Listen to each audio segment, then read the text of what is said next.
അങ്ങനെ ഫുഡും എല്ലാം കഴിച്ച് നമ്മൾ വണ്ടി കൊണ്ട് കൊടുക്കാൻ പോന്ന. അങ്ങനെ ഗോവയിലുള്ള യാത്ര നമ്മളെ കഴിഞ്ഞ്. ഇനി വണ്ടിയും കൊണ്ട് കൊടുത്ത് നേരെ റെയിൽവേ സ്റ്റേഷനിലേക്ക് പോന്ന. 2:30 ട്രെയിനിനെ നമ്മൾ ബുക്ക് ചെയ്തത്, ജനറൽ ടിക്കറ്റാണ് ബുക്ക് ചെയ്തത്. നമ്മൾ നേരെ ടിക്കറ്റും ബുക്ക് ചെയ്ത് റെയിൽവേ സ്റ്റേഷനിൽ പോയിട്ടിരുന്ന്. റെയിൽവേ സ്റ്റേഷനിൽ പോയിട്ടിരുന്ന് ട്രെയിനിൻ്റെ സമയം നോക്കുമ്പോൾ അറിഞ്ഞത് 2:30 ട്രെയിന് 4 മണിക്ക് അങ്ങനെയാവും. അങ്ങനെ കുറേ നേരം നമ്മൾ അവിടെ തന്നെ ഇരുന്ന്. പിന്നെ ട്രെയിന് വന്ന് ട്രെയിനിൽ കയറിയവരാണ് ഞാൻ നോക്കിയത്. നല്ല വൃത്തിയുള്ള ട്രെയിനായിരുന്നു. നോർത്തുനിന്ന് വരുന്ന ട്രെയിനായതുകൊണ്ട് ഞാൻ പിന്നെ പറയണ്ടല്ലോ ട്രെയിനിൻ്റെ അവസ്ഥ.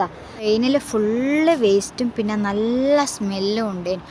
അപ്പോൾ അതിൻ്റെ ഇടയ്ക്ക് എനിക്ക് വിശന്നേരം ഞാൻ ബിസ്ക്കറ്റും കൂടി തന്നു. എന്നിട്ട് പിന്നെ നമ്മൾ യാത്ര തുടങ്ങി. അങ്ങനെ മാംഗ്ലൂർ ജംഗ്ഷനിലെത്തി.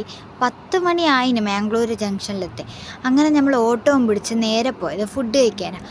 രാവിലെ അവിടെ നിന്ന് ഫുഡ് കഴിച്ച് പിന്നെ ഒരു ബിസ്ക്കറ്റ് മാത്രം തന്നു. അതുകൊണ്ട് നേരെ പോയി അവിടെ ഷവർമ്മയേ ഉള്ളൂ എന്ന് പറഞ്ഞു. അങ്ങനെ ഷവർമ്മ തന്നു. എന്നിട്ട് നേരെ ബസ് സ്റ്റോപ്പിൽ പോയി. ബസ് സ്റ്റോപ്പിൽ പോയാൽ അറിഞ്ഞത് ബസ്സില്ല. അങ്ങനെ എങ്ങനെയല്ലോ കാത്തു നിന്ന് ഒരു ഓട്ടോ കിട്ടി നേരെ വീട്ടിലേക്കെത്തി. നല്ല ഉറക്കമുണ്ട്. ഇനി വേണം ഈ 2 ദിവസത്തെ ക്ഷീണം മാറ്റാൻ.